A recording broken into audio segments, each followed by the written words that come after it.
नमस्कार दर्शक बंधु, आज हूँ अगस्ट मास 4 तारिख सोमवार। आज दिन जाकर टॉप 20 गुरुत्वपूर्ण खबर उपर आसतु नजर पकाइबा। भिडियोटी को शेष पर्यंत देखंतु। मात्र किछि समय मध्य जानीपारे आज दिनर संपूर्ण खबर। ता पूर्व चैनल रे नुआ थिले चैनल को सब्सक्राइब करी पाखरे आसुथिबा बेल आइकन को ऑन करी रखंतु। एमिति सबुदिन लाटेस्ट न्यूज सर्वप्रथमे देखिया पाई। तेबे आसतु संपूर्ण खबर उपरे नजर पकाइबा। प्रथम खबर, आंध्र प्रदेश बोपटला जिला अंतर्गत बलिकुर्बा निकटस्थ सत्याकृष्णा ग्रानाइट खनि रे रविवार सकाळे एक विनाशकारी दुर्घटना रे 6 जन ओडिया श्रमिकों मृत्यु होईछि। एही घटना रे अन्य 10 जन श्रमिक गुरुतर आहत होईछन्ति। रिपोर्ट अनुसार एही दुर्घटना खनि रे काम चालुथिबा समय रे एक विशाल पत्थर खसी पड़िबा जो घटिछि बोली सूचना रहिछि। परवर्ती खबर, ओटीईटी प्रश्नपत्र लीक पर माध्यमिक शिक्षा परिषद सभापति निहार रंजन महांती को गिरफ करिछि क्राइम ब्रांच। तांको घन घन जेरा पर बांधिछि क्राइम ब्रांच। एही मामला रे पूर्वरु 7 जन को गिरफ करिछि क्राइम ब्रांच टीम। एबे गिरफ्तारी संख्या 8 को वृद्धि पाइथवा सूचना रहिछि। परवर्ती खबर, मयूरभंज जिला बैसिंगा थाना अधीन तलीपड़ा ग्रामर जैनिक युवक रविवार अपराह्न ग्राम पार्श्व निज धान खेत में काम करथिबा बेले वज्राघात शिकार होइछन्ति। घटनास्थल रे ही तांकर मृत्यु घटिछि। मृतक हेले उक्त ग्रामर युव चाषी उमेश सिंह पुओ वासुदेव सिंह बोली सूचना रहिछि।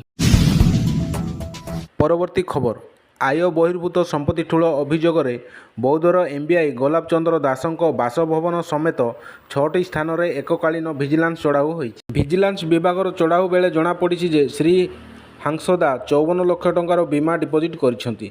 सेहीपरि 1 कोटी 10 लाख टंकार बैंक डिपोजिट रे बैंक पोस्टाल और बीमा सामिल रहिछि। भिजिलांस टीम अधिक तदंत जारी रखिछि। परवर्ती खबर, विमलगढ़र टपाडीह निकट रंगेड्रे रविवार लैंड माइन विस्फोरण होइछि। गत सकाळे प्राय 10टा समय केबलंगा थाना अंचल अंतर्गत विमलगढ़ टपाडीह निकट रंगेडारे नक्सल मानक द्वारा बिछा जाइथिबा लैंडमाइन विस्फोरण रे जणे रेल कर्मचारी मृत्यु घटिथिबा बेले अन्य जणे गुरुतर आहत होइछन्ति। परवर्ती खबर, 19 जुलाई रे बलंगारे दुर्बृत्त मानक द्वारा पोड़ी दिया जाइथिबा 15 वर्षीय झीर मृत्यु हेबा नहीं कांग्रेस सांसद सप्तगिरी उल्लाका कहिसन्ति, आमे चाहूँ जे केंद्र सरकार एथिप्रति दृष्टि दियंतु। राष्ट्रपति ओडिशारू आसीछन्ति, आमे चाहूँ जे से राज्य उपरे टिके ध्यान दियंतु। मुख्यमंत्री को इस्तीफा देवा उचित, कारण से गृहमंत्री भावरे तांकर पदवी संभाली पारुनांती बोली सप्तगिरी अभियोग करिसन्ति। परवर्ती खबर, आईईडी विस्फोरण रे रेलवे कर्मचारी मृत्यु घटना रे सहायता घोषणा। सीएमआरएफ रु 10 लाख सहायता घोषणा कले मुख्यमंत्री। कार्यरत कीम्यान इटुआ ओराम को परिवार पाई सहायता घोषणा कले सरकार। दुख प्रकाश परिवार वर्गों प्रति समवेदना जणाइले मुख्यमंत्री। परवर्ती खबर, पाकिस्तान विपक्ष रे खेला जाइथिबा द्वितीय टी20 मैच रे 4 विकेट नेबा सह अंतिम बॉल रे चौका मारी जासन होल्डर वेस्टइंडीज को जिताइछन्ति। परवर्ती खबर, मुख्यमंत्री मोहन चरण माझी रविवार केन्दुझर जिला गस्तरे आसी विभिन्न कार्यक्रम रे सामिल होइछन्ति। एही अवसर रे मुख्यमंत्री जनसाधारण को चिकित्सा सेवा जोगाई देबा नै एडवांस लाइफ सपोर्ट सिस्टम थिबा 3टी अत्याधुनिक आम्बुलेंस रो शुभारंभ करिछन्ति। परवर्ती खबर, कटक जिला समेत ओडिशार विभिन्न जिले में डकायती मामला घटाई फेरार हो जाउथिबा डकायती दल को कटक जिला ग्रामांचल पुलिस गिरफ करिबारे सक्षम होइछि। कटक जिलार सालेपुर, निश्चित कोइली, महंगा और नेमाल अंचल में होइथिबा डकायती घटनार तदंत आरंभ करी पुलिस एही डकायत दल को गिरफ करने सह सेमानक निकटरू 33 ग्राम सुना और 1 केजी 150 ग्राम रूपा अलंकार, 10,000 नगद टंका, एक महिंद्रा कार, 3टी बजाज पल्सर गाड़ी, एक बंधुक, 2टी जीवंत गुली, 3टी फोन, गोटे चापड़ जबत करिथिबा सूचना रहिछि।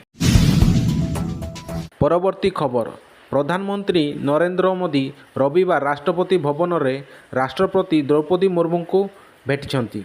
बिहार विधानसभा निर्वाचन पूर्व बिहार में स्वतंत्र संगठन समीक्षा अभ्यास उपरे आलोचना पाई विरोधी दाबी को नहीं संसद में सृष्टि होइथिबा अचलावस्थार पृष्ठभूमि रे प्रधानमंत्री एवं राष्ट्रपति मध्य एही साक्षात होइछि बोली सूचना रहिछि। परवर्ती खबर, ଦୁଇ ସୁପର ପାୱାର ଆମେରିକା ଏବଂ ରୁଷ ପରମାଣୁ ଯୁଦ୍ଧ ପାଇଁ ମୁହାଁମୁହିଁ ହୋଇଛନ୍ତି। ସମୁଦ୍ରରେ ରୁଷ ସୀମା ନିକଟରେ ପରମାଣୁ ସବମେରିନ୍ ମୁତୟନ ଲାଗି ଆମେରିକାର ରାଷ୍ଟ୍ରପତି ଡୋନାଲ୍ଡ ଟ୍ରମ୍ପ ଧମକ ଦେବା ପରେ ରୁଷ ଏହାର ମୁକାବିଲା ଲାଗି ପ୍ରସ୍ତୁତ ଥିବା ଜଣାଇଛନ୍ତି।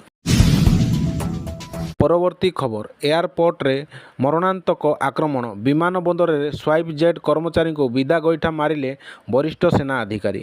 ଖାଲି ବିଦା ଗୋଇଠା ନୁହେଁ, ବରଂ ବିମାନ ବନ୍ଦରରେ ଥିବା ଷ୍ଟିଲ୍ ଷ୍ଟାଣ୍ଡ ଖୋଲି ପିଟିଲେ।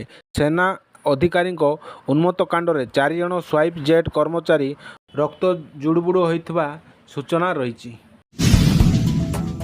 ପରବର୍ତ୍ତୀ ଖବର, ରବିବାର ସକାଳେ ଗାଜିଆବାଦର ବସୁନ୍ଧରା ସେକ୍ଟର 17ରେ ଥିବା ଗ୍ରୀନ୍ ଭ୍ୟୁ ଆପାର୍ଟମେଣ୍ଟ କମ୍ପ୍ଲେକ୍ସରେ ଏକ 4 ମହଲା କୋଠା ମୁଖ୍ୟ ସିଡ଼ି ହଠାତ୍ ଭୁଶୁଡ଼ି ପଡ଼ିବା ପରେ ଆତଙ୍କ ଏବଂ ବିଶୃଙ୍ଖଳାର ଦୃଶ୍ୟ ଦେଖାଦେଇଥିଲା।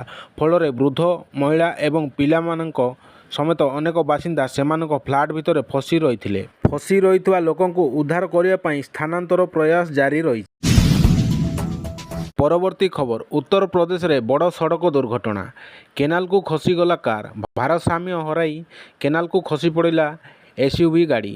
ଦୁର୍ଘଟଣାରେ 11 ଜଣଙ୍କ ମୃତ୍ୟୁ ହୋଇଥିବା ବେଳେ 4 ଜଣ ଗୁରୁତର ଆହତ ହୋଇଛନ୍ତି। ତେବେ ଦୁର୍ଘଟଣାରେ ପ୍ରାଣ ହରାଇଥିବା ସମସ୍ତ ଶ୍ରଦ୍ଧାଳୁ ଆଗ୍ରାର ସେୟା ଗାଁର ବୋଲି ସୂଚନା ରହିଛି। ସେମାନେ ଗାଡ଼ିରେ ପୃଥ୍ୱୀନାଥ ମନ୍ଦିରକୁ ଦର୍ଶନ ପାଇଁ ଯାଉଥିଲେ। ଶ୍ରାବଣ ସୋମବାରରେ ପାଣି ଢାଳିବାକୁ ଯାଉଥିଲେ, ହେଲେ ଅଧାରେ ରହିଗଲା ଶିବଙ୍କ ଦର୍ଶନ, ଅଧୁରା ରହିଗଲା ମହାଦେବଙ୍କ ମଥାରେ ପାଣି ଢାଳିବା। କାରଣ ବାଟରେ 11 ଜଣ ଶବ ପାଲଟି ଯାଇଥିବା ବେଳେ 4 ଗୁରୁତର ଅଛନ୍ତି।